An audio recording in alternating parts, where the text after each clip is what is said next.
إياك نعبد وإياك نستعين إياك نعبد وإياك نستعين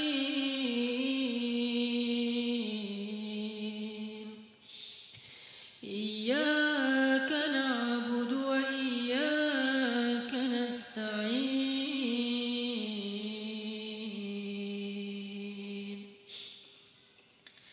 إياك نعبد وإياك نستعين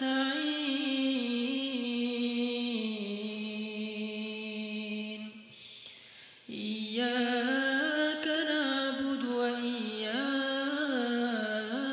نستعين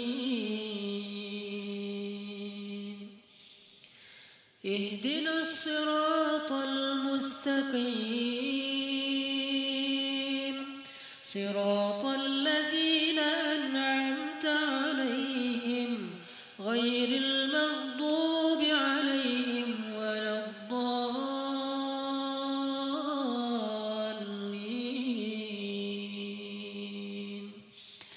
اهدنا الصراط المستقيم صراط الذين أنعمت عليهم من النبيين والصديقين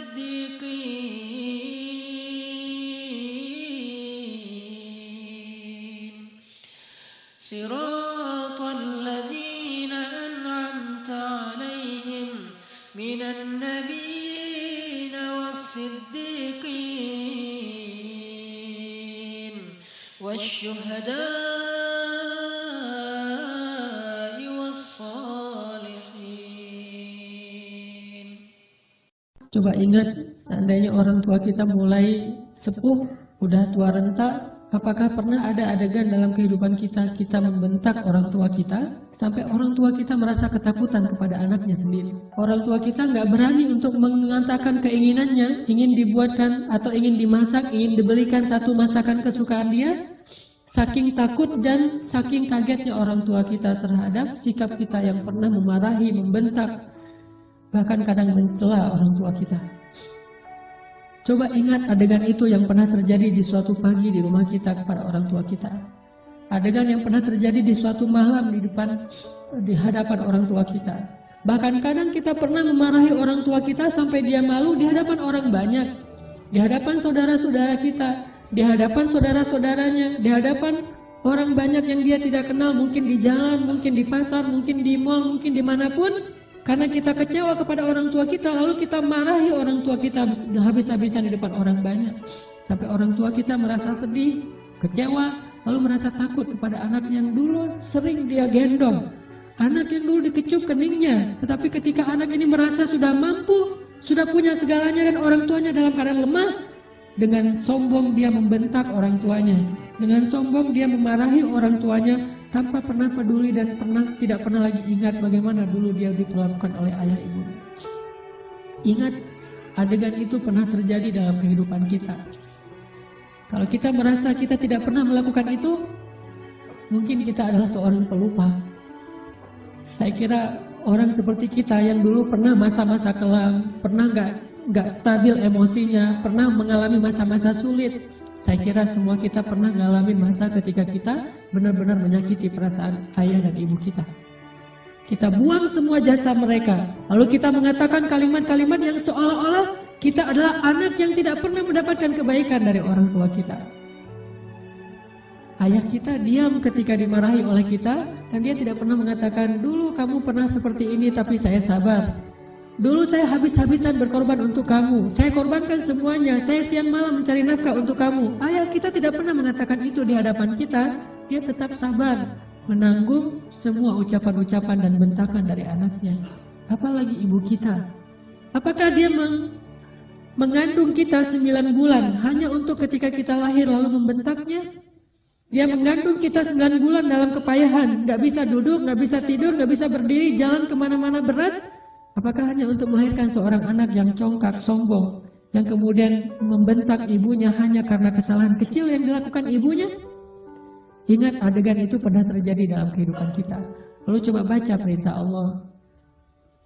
Sehingga pantas jika Allah Subhanahu wa taala sangat murka kepada anak sesoleh apapun dia, ahli tahajud sekalipun, tinggal di Masjidil Haram sekalipun, kalau dia durhaka kepada ayah ibunya, ini tidak ada nilainya di mata Allah Subhanahu wa taala.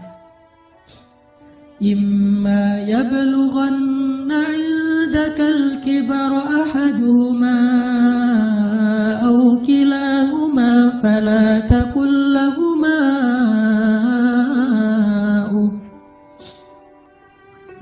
Seandainya salah satu dari mereka atau keduanya tumbuh atau hidup bersama kalian dalam tanggungan kalian, maka janganlah sekali-kali kalian mengatakan kepada keduanya kalimat-kalimat yang menyakiti. Uffin. Allah larang kita untuk mengatakan itu. Lebih baik kita tidak pernah sholat sunnah sekalipun kalau kita masih bisa tetap menjaga lisan kita kepada orang tua, daripada kita menjadi ahli ibadah tetapi kita tidak mampu menjaga lisan kita dari menyakiti orang tua kita. Fala taqul lahumā uffin wa la tanharhumā. Fala taqul lahumā uffin wa la tanharhumā wa la tanharhumā wa qul lahumā qawlan karīmā. Fala taqul lahumā uffin. Kalimat uff ini adalah kalimat ketika seorang anak tidak mau mendengar ucapan nasihat dari orang tuanya, dia berpaling, maka itu adalah kalimat uff. Dia tidak mengabaikan apa yang diucapkan oleh orang tuanya adalah kalimat uff. Orang tuanya belum selesai berbicara, dia sudah pergi, itu adalah kalimat uff. Orang tuanya memberikan usulan tetapi bagi dia itu sesuatu yang tidak penting, maka itu kalimat uff. Semua kalimat mengabaikan yang menyakiti perasaan orang tua kita adalah kalimat uff. Sedangkan wala tanharhuma adalah kalimat seorang anak yang merasa lebih benar daripada orang tuanya. Kalimat sombong, kalimat yang seorang anak merasa lebih tahu daripada orang tuanya. Atau bisa jadi orang tuanya melakukan satu kesalahan kecil, lalu anaknya melarang orang tuanya melakukan kesalahan itu. Ibu, jangan malu-maluin saya di depan umum. Ayah nggak usah seperti itu. Melarang orang tuanya melakukan sesuatu yang menurut dia tidak pantas, itu termasuk wala tanharhuma. Jangan larang dia, biarkan dia melakukan apa yang dia kehendaki selama itu bukan dosa besar. Bahkan apalagi urusan-urusan sepele di rumah tangga kita, mungkin dia melakukan sesuatu yang gak berkenan bagi kita. Katakanlah misalnya dia memakai baju yang menurut kita tidak selalu pantas. Katakanlah dia beradab dengan adab yang tidak terlalu kita senangi. Jangan larang dia, tetapi ajaklah dia bicara yang baik-baik. Jangan pernah melarang dia melakukan sesuatu yang membuat dia merasa disalahkan, yang membuat dia merasa sensitif, karena semua itu masuk wala tanharhuma. Terus apa yang harus kita lakukan? Wa qul lahumā qawlan karīmā. Katakan kepada keduanya ucapan yang karim, ucapan yang mulia. Bagaimana ucapan yang mulia? Disertai dengan senyum dari anaknya, dengan suara yang lemah lembut, dengan tetap menjaga perasaan orang tuanya. Itulah qawlan karīmā. Tapi kalau kita mengucapkan kalimat yang paling benar sekalipun, bahkan tentang perintah Allah sekalipun, kita bilang kepada orang tua kita, atau kita larang orang tua kita dari berbuat satu kesalahan. Misalnya ibu kita membicarakan tentang orang lain, dia menggibah, karena dia tidak paham bahwa itu dosa, dia menggibah. Dia tidak pernah ngaji seperti kita, karena gak punya waktu sebanyak kita, dia sibuk mengurus kita. Suatu saat dia menggibah tentang saudaranya, tentang keluarga, tentang orang lain. Maka jangan larang dia dengan cara yang membuat dia merasa sakit hati, membuat dia merasa tersinggung. Walaupun dia salah dan kita yang benar, kita mengatakan kalimat yang baik, yaitu kalimat yang ibu jangan menggibah orang lain, ibu itu dosa besar dan seterusnya, membuat dia sedih, itu termasuk wala tanharhuma. Terus apa yang harus kita katakan? Katakan qawlan karīmā. Pilih kalimat yang paling baik yang bahkan belum pernah kita ucapkan semasa hidup kita. Bahkan kepada pacar kita, istri kita, suami kita, orang yang paling kita cintai pun kita belum pernah katakan kalimat sebaik itu. Katakan itu kepada orang tua. Mereka lebih berhak dapat kalimat yang terbaik dari anaknya. Siapa suami kita sehingga kita memilih kata-kata yang paling santun untuknya, tapi kita tidak menyedekahkan kata-kata itu untuk orang tua kita? Siapa istri kita? Pengorbanan apa yang sudah diberikan istri kita? Dia hanya datang dalam kehidupan kita karena melihat situasi kita, melihat diri kita, melihat kepribadian kita, hasil dari perjuangan orang tua kita. Harta kita yang sudah mapan, pekerjaan kita yang sudah jelas, kemudian penampilan kita yang menarik, semua ini hasil pengorbanan orang tua kita, lalu istri kita mengambil manfaat darinya. Siapa dia untuk kita lebih dahulukan daripada ayah ibu kita? Apalagi orang yang bukan siapa-siapa dalam kehidupan kita, tidak ada hubungan apapun selain pertemanan, yang kemudian kita menyebutnya sebagai kekasih kita. Apakah dia lebih berhak mendapatkan qaulan karimah daripada ayah ibu kita? Makanya Allah mengatakan, wa qul lahuma qaulan karimah. Selalu tersenyum ketika berbicara kepada orang tua kita, bahkan dalam kondisi ketika kita tidak nyaman perasaannya, dalam kondisi kecewa sekalipun, dalam kondisi tersinggung sekalipun, kita berhak untuk tersinggung, tetapi kita tidak berhak untuk mengekspresikannya di hadapan orang tua kita. Wajar manusia tersinggung, wajar manusia kecewa, tetapi kita tidak berhak sama sekali mengekspresikan kekecewaan itu di hadapan orang tua kita. Kenapa? Allah katakan, wa qul lahuma qaulan karimah wa la tanharhuma.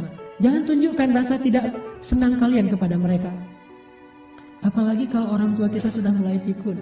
Banyak kesalahan yang dia akan lakukan. Dia datang kepada kita, kita punya budaya di keluarga bersama istri kita dan anak-anak kita. Dia datang dan melakukan hal-hal yang tidak sesuai dengan budaya di rumah kita. Kalau ayah kita seorang laki-laki yang perokok misalnya, maka dia merokok di sembarang tempat, lalu dia tidak pakai asbak, dia buang puntung rokoknya, atau mungkin debu dari rokok itu di mana-mana. Karena kita merasa bahwa rumah kita tidak punya budaya seperti ini, kita marah kepada orang tua kita. Tetap jangan marahi dia, wala tanharhuma. Jangan cela dia, jangan marahi dia, kata Allah SWT. Walaupun dia melakukan kesalahan sekalipun. Ibu kita juga demikian, mungkin dia sering tersinggung dengan menantunya, yaitu pasangan kita. Dengan suami kita, dengan istri kita, tetap walaupun ibu kita yang salah, jangan kita menghardik dia, wala tanharhuma. Tetapi kita minta istri kita, suami kita untuk lebih bersabar kepada mertuanya. Walaupun yang salah adalah mertua, itu yang Allah maksud, wala tanharhuma. Jangan pernah, jangan abaikan apa yang dia ucapkan. Jangan cela dia walaupun dia berbuat kesalahan, tetapi wa qul lahuma qaulan karima. Ucapan yang paling baik yang sekali kita ucapkan membuat hati orang tua kita merasa bahagia dan senang. Orang tua kita memang kadang butuh nafkah dari anaknya, tetapi itu bukan yang terpenting bagi mereka. Memang kadang mereka telepon kita di akhir bulan meminta dikirimin uang, tetapi itu bukan yang inti dalam kehidupan mereka. Yang paling mereka rindukan dari anaknya adalah ketika anak itu bisa datang, mencium tangan orang tuanya, tersenyum kepada orang tuanya, diam ketika orang tuanya bicara, sangat santun terhadap orang tuanya, melebihi santunnya dia kepada seorang yang paling dia hormati di antara manusia, kepada seorang ustadz yang dia kagumi, kepada seorang atasan yang dia hormati, kepada seseorang yang dia segani karena kebijaksanaannya, karena kearifannya, maka orang tua jauh lebih penting dari mereka semuanya. Wakhfid lahuma janahaz zulli minar rahmah.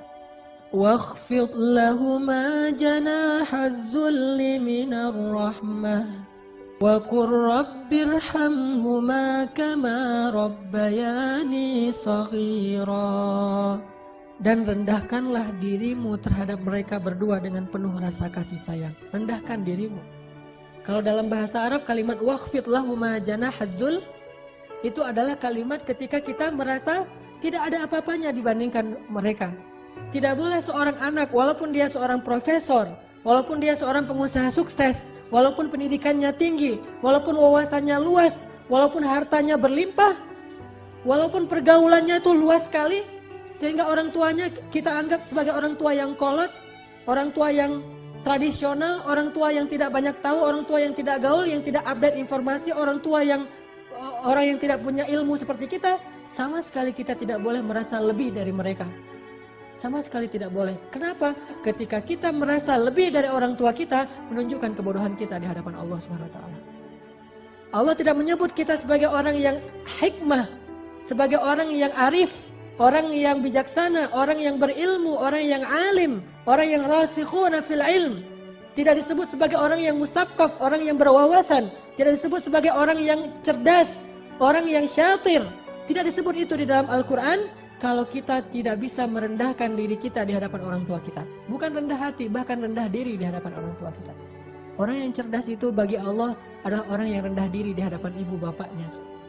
Dia merasa bahwa dia tidak lebih tahu daripada orang tuanya. Walaupun dia tahu lebih daripada orang tuanya, tetapi dia tidak pernah merasa lebih tahu daripada orang tuanya. Sehingga ketika orang tuanya bicara, dia bisa menghargai semua yang diucapkan orang tuanya. Tidak mengatakan, itu nggak penting. Apa yang diucapkan orang tuanya menurut dia sesuatu yang tidak realistis. Zaman sudah berubah dan seterusnya dan seterusnya. Bahkan secara tidak sengaja, kadang kita mentertawakan ucapan orang tua kita. Kita mentertawakan kekolotan orang tua kita yang kadang-kadang tidak dia sengaja dia tunjukkan di hadapan kita dan anak-anak kita. Bahkan kadang kita mengajak pasangan kita. Kita mengajak anak-anak kita untuk semuanya mentertawakan nenek mereka, mertua mereka, ayah atau ibu kita di hadapan orang banyak. Bakti seperti apa ini? Seorang anak kepada ayahnya dan kepada ibunya. Ketika kita sama-sama bersama keluarga kita, anak kita yang udah pintar megang gadget, istri kita yang di tangannya selalu ada HP. Sementara kita juga sibuk dengan pekerjaan kita. Apa yang ada di tangan ibu kita? Foto anaknya, foto kita ketika kita masih kecil. Dia rindu masa-masa ketika dia bisa memeluk anaknya yang sudah lama tidak memeluknya. Tapi dalam situasi kayak gitu kita mentertawakan orang tua kita. Siapa kita? Apakah kita menjadi seperti sekarang ini tanpa pengorbanan dari mereka? Maka Allah mengatakan wakhfid lahuma janahadzulli minar rahmah. Rendahkan dirimu di hadapan orang tuamu beserta dengan kasih sayang. Rendahkan diri dengan kasih sayang. Bahkan kalau kata Nabi ketika ada seorang laki-laki yang menawarkan diri untuk berjihad bersama Rasulullah, Rasulullah bertanya, apakah ibumu masih hidup? Dia mengatakan, ya Rasulullah, ilzam rijlaiha. Apa kalimatnya? Ilzam rijlaiha. Ilzam itu adalah terus menerus. Rijlai artinya dua kaki. Ha adalah perempuan. Maka terus meneruslah kamu seolah-olah berbakti kepada ibumu dengan kalimat terus meneruslah kamu mencium kaki orang tuamu atau ibumu. Disuruh cium kaki ibu kita oleh Rasulullah, ilzam rijlaiha, karena sesungguhnya di bawah kaki ibu kita saking rendahnya surga di mata Allah dibandingkan seorang ibu. Ternyata surga itu di bawah telapak kaki ibu. Ilzam rijlaiha kata Rasul, bukan berjihad. Bagi kamu khusus bagi sahabat ini tidak berlaku bagi yang lain, tetapi ini pelajaran tetap sunnah Nabi. Bukan jihad yang terpenting bagi dia karena dia belum baik kepada ibunya. Bukan berdakwah kepada banyak manusia yang terpenting bagi dia amalannya. Bukan tahajud, bukan ibadah, bukan ke masjid setiap 5 waktu dalam sehari. Tetapi amalan yang paling penting bagi laki-laki ini adalah ilzam rijlai ummika. Maka ilzamlah, tunduklah kamu. Dan selalulah kamu berada di kaki ibumu. Selalulah kamu berada di kaki ibumu. Gak pantas bahkan seorang anak dengan kesombongan dia duduk di atas, ibunya di bawah. Atau setidaknya dia berduduk sama rata dengan ibunya. Anak yang paling cerdas, yang paling arif, yang paling dicintai Allah itu justru dia selalu duduk di bawah kaki ibunya. Dia manja kepada ibunya, dia memijit-mijit kaki ibunya yang mungkin dulu di masa yang dia masih kecil lelah. Bukan lelah sekarang, apa sih ibu mah kerjaan dari pagi tidur aja. Mungkin sekarang dia tidak lelah karena dia sudah tidak banyak pekerjaan, tetapi dia pernah sangat-sangat lelah ketika membesarkan kita. Maka kalau dulu kita tidak pernah memijit kakinya, sekarang kita balas. Kita mijit-mijit kaki ibu kita. Kita tanya ibu-ibu mau dipijit di bagian mana, di pundak atau di kaki atau di lengan. Pasti dia akan mengatakan tidak usah. Kalaupun dia meminta, maka kita berbahagia karena ibu kita menunjukkan apa yang harus kita lakukan. Sampai seorang salafus salih, ketika ibunya meninggal, dia menangis. Orang bertanya, ya Syekh, kenapa Anda menangis? Bukankah ibu Anda ini meninggal dalam keadaan baik, dia orang yang solehah dan seterusnya, dan semuanya juga akan kembali kepada Allah, kenapa Anda menangis? Apa kata salafus salih ini? Saya menangis karena saya tahu bahwa mulai hari ini, pintu surga itu telah tertutup untuk saya. Sejak ibu saya meninggal, berarti pintu surga itu telah tertutup untuk saya. Maka berbahagialah teman-teman sekalian yang masih punya ayah dan ibu. Apalagi ketika ayah dan ibu itu sudah semakin dalam tanda kutip merepotkan kita. Maka justru saat itulah Allah Subhanahu wa taala memberikan kita pintu surga yang sangat lapang untuk kita masuki. Bersabarlah. Bersabarlah dalam menghadapi berbagai macam perangai mereka. Walaupun mereka menyakiti perasaan kita, jangan tunjukkan itu di hadapan mereka. Wakhfid janahak. Tundukkan diri kita. Kalau perlu cium kaki orang tua kita. Terus terakhir Allah katakan, wa qur rabbir hamhuma kama rabbayani shaghira. Ya Allah, sayangilah kedua orang tua saya sebagaimana mereka membesarkan saya sejak kecil. Sayangi mereka ya Allah. Itu kalimat yang paling besar yang bisa kita ucapkan untuk orang tua kita ketika mereka tidak bersama kita. Baik mereka masih hidup atau sudah wafat sekalipun. Katakan itu selalu di dalam doa kita, baik ketika sujud atau di luar sujud, di luar sholat. Wa qur rabbirhamhuma kama rabbayani shaghira. Datangi orang tua kita. Kalau tidak ada orang tua, mertua kita, karena itu juga orang tua kita, minta maaf kepada mereka, minta ampun kepada mereka. Mudah-mudahan اللهم أنت السلام ومنك السلام وإليك يعود السلام فحينا بالسلام وأدخلنا الجنة دار السلام اللهم لك الحمد يا رحمن لك الحمد يا رحيم الحمد لله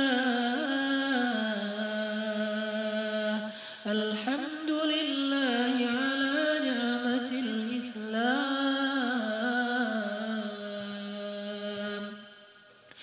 اللهم اغفر لنا ذنوبنا اللهم اغفر لنا ذنوبنا يا غفار يا غفار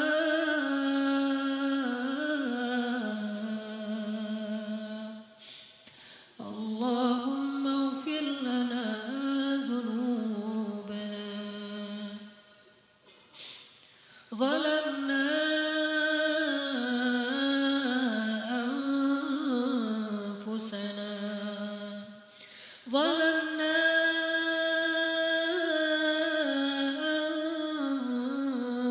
أنفسنا ظلمنا أنفسنا ظلما كثيرا فإنه لا يغفر الذنوب إلا أنت فاغفر لنا يا غفار يا غفار يا غفار يا غفار يا غفار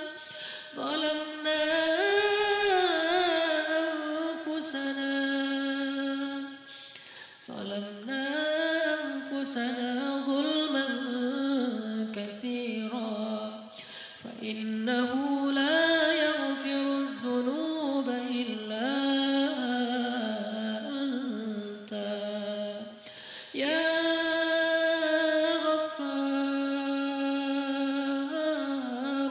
يا غفار يا غفار اغفر لنا ذنوبنا يا تواب يا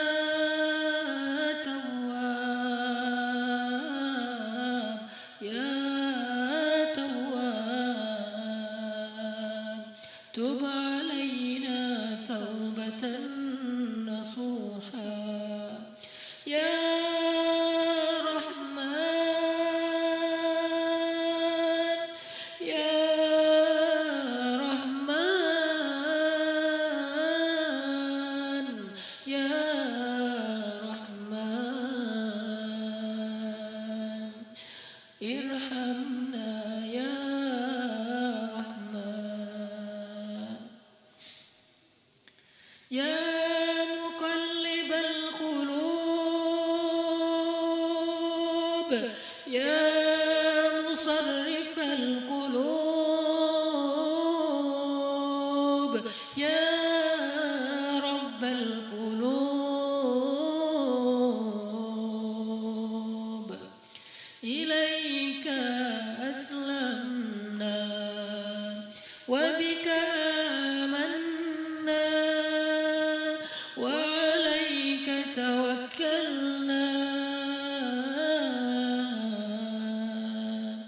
وإليك أنبنا اهدنا يا الله يا الله يا الله يا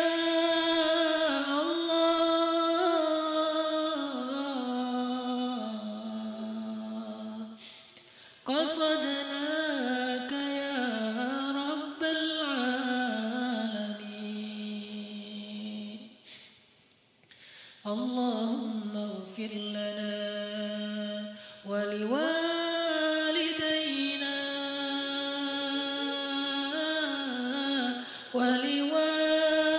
ولوالدينا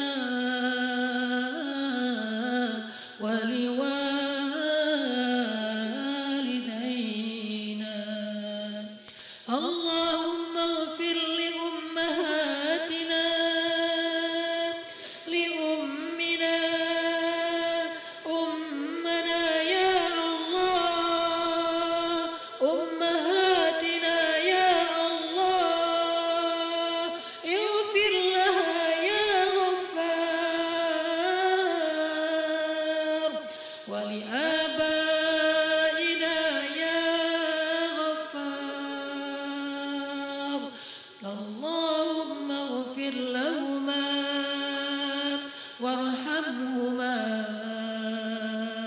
وارحمهما كما ربيانا صغارا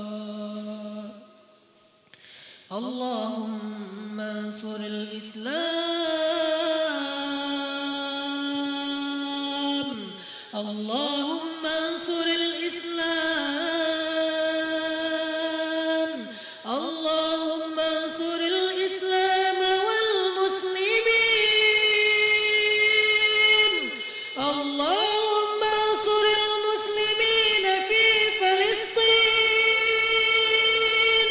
اللهم انصر المسلمين في سوريا اللهم انصر المسلمين في يمن اللهم إنهم إخواننا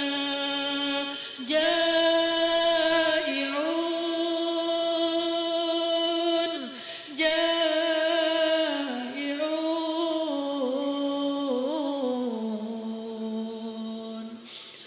اللهم إنهم ضعفاء فانصرهم اللهم كن لهم وليا ونصيرا اللهم انصر إخواننا المسلمين في تركستان اللهم انصر إخواننا المسلمين في روهينيا اللهم انصر إخواننا المسلمين في كل مكان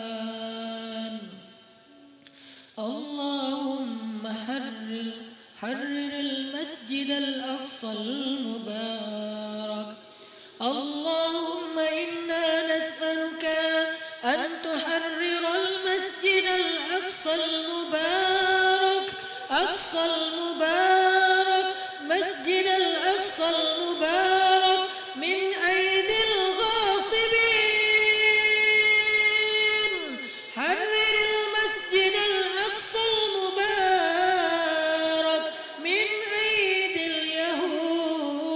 اليهود اللهم وحد كلمات المسلمين اللهم وحد صفوف المسلمين اللهم اشفي أمراض